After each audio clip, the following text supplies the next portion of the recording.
એના પછી આવે છે ઉદાહરણ નંબર 4. ઉદાહરણ નંબર 4 કંઈક આવું આપેલું છે કે સરખી રીતે ચીપેલા 52 પત્તાની થોકડીમાંથી એક પત્તું ખેંચવામાં આવે છે. ખેંચેલું પત્તું, પહેલો સવાલ છે એકો હોય, બીજો સવાલ છે કે એકો ન હોય તેની ગણતરી કરો. હવે જ્યારે આ ટાઈપના જે દાખલા છે એ 4 માર્ક્સ માટે બહુ જ આઈએમપી છે. પત્તાવાળા દાખલા મોટે ભાગે પરીક્ષામાં પૂછાતા હોય છે. તો તમને ખબર હોવી જોઈએ કે જે 52 પત્તા છે એનું વિતરણ જે છે એ અલગ અલગ કઈ રીતે થયેલું હોય. તો સૌથી પહેલા તો ટોટલ પત્તા જે છે એ કેટલા હોય? 52. હવે 52 માં બે કલર અલગ અલગના પત્તા હોય.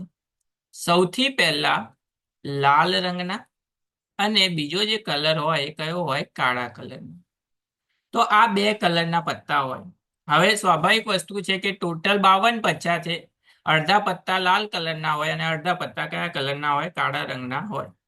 એનો મતલબ એવો થયો કે 26 જે પત્તા છે એ લાલ રંગના હશે, અને બાકીના 26 જે પત્તા છે એ કયા રંગના હશે? કાળા રંગના હશે.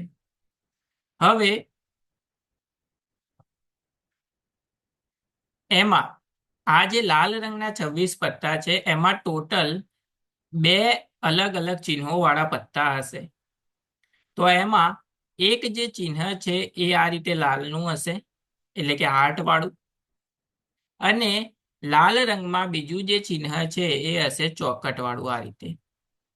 હવે 26 પત્તા હતા, એમાં બે ભાગ પડ્યા, એટલે કે 13 લાલ રંગના પત્તા હશે હાર્ટ વાળા, અને 13 જે છે એ ચોકટના પત્તા હશે ડાયમંડ વાળા. હવે તે જ રીતે કાળા રંગનામાં પણ બે અલગ અલગ ભાગ પડશે. કાળા રંગમાં એક જે હશે એ કાળીનું પત્તું હશે, આ રીતે પાનવાળું. અને બીજું જે પત્તું હશે એ રીતે આ રીતે ફલ્લઈનું હશે. હવે અહીંયા પણ બે ભાગ પડ્યા, તો આના પણ 13 પત્તા હશે અને આના પણ 13 પત્તા હશે.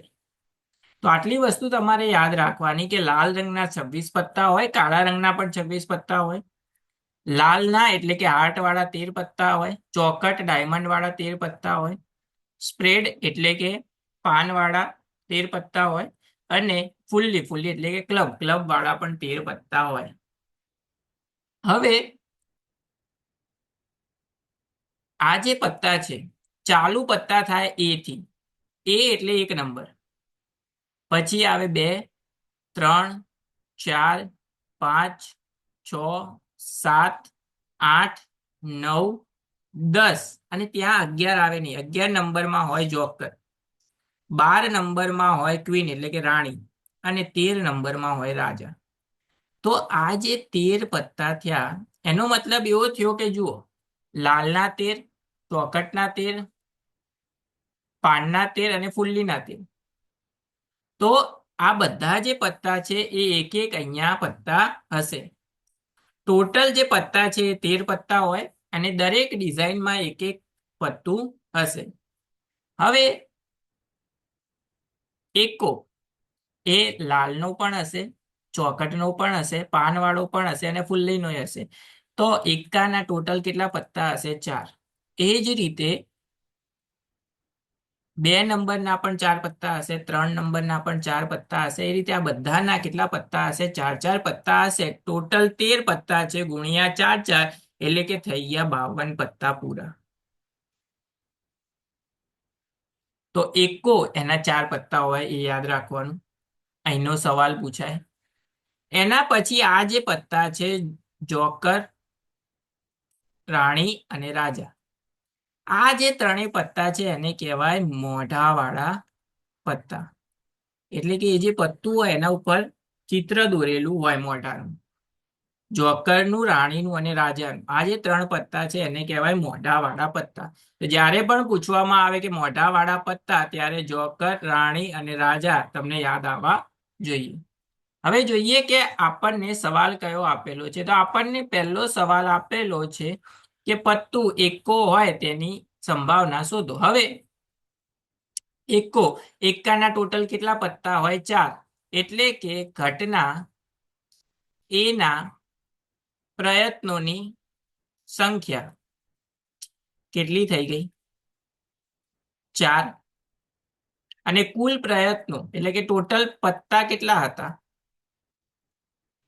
ટોટલ પત્તા હતા 52. તો કુલ પ્રયત્નોની સંખ્યા થઈ ગઈ 52. અને આની જો આપણે વ્યાખ્યા લખીએ તો લખાય સંભાવના એ ની બરાબર ઘટના એ ના પ્રયત્નોની સંખ્યા ભાગ્યા કુલ પ્રયત્નોની સંખ્યા. આ થઈ ગઈ એની વ્યાખ્યા. વ્યાખ્યા હંમેશા યાદ રાખવાનું, એક જ વાર લખવાની. બરાબર, ઘટના એના પ્રયત્નોની સંખ્યા કેટલી છે? 4 ભાગ્યા કુલ પ્રયત્નો કેટલા છે? 52. તો આ થઈ જશે 13 ચોક 52. તો થઈ જશે 1/13. તો એકો મળે તેની સંભાવના કેટલી થઈ ગઈ? 1/13. હવે એના પછી આપણને શું કીધું છે કે એકો ન મળે તેની સંભાવના. એટલે કે આપણે શું શોધવાનો? સંભાવના એ બારની, એટલે કે પૂરક ઘટના શોધવાની. હવે આપણને ખબર છે કે પૂરક ઘટના માટે શું કરવાનું? સૂત્ર શું હતું? એકમાંથી બાદ કરી દેવાની એની ઘટનાને. સો 1 માઇનસ પ્રોબેબિલિટી ઓફ એ. તો આમાંથી 1 માંથી માઇનસ કરી દઈશું આપણે 1/13 ને. તો 13 આ સાઈડ લસામાં જશે તો 13 માઇનસ 1/13. 13 માંથી 1 જાય તો 12/13. તો આ થઈ ગઈ એકો ન હોય તેની સંભાવના. આને બીજી રીતે પણ ગણાય. હવે 4 પત્તા એકાના છે, એના સિવાયના બાકીના ન હોય, એનો મતલબ બાકીના પત્તામાંથી કોઈ હોય તો 4 પત્તા 52 માંથી કાઢી નાખો તો કેટલા વધે? 48 ભાગ્યા ટોટલ પત્તા કેટલા હતા? 52. 12 ચોક 48 અને 13 ચોક 52. તો આ થઈ ગયું 12/13. જવાબ બંનેમાં સરખો જ આવશે. પણ એકો ન મળે તેના માટે પૂછ્યું છે, તો આ રીત તમે કરો તો સરળતાથી તમને જવાબ મળી જાય.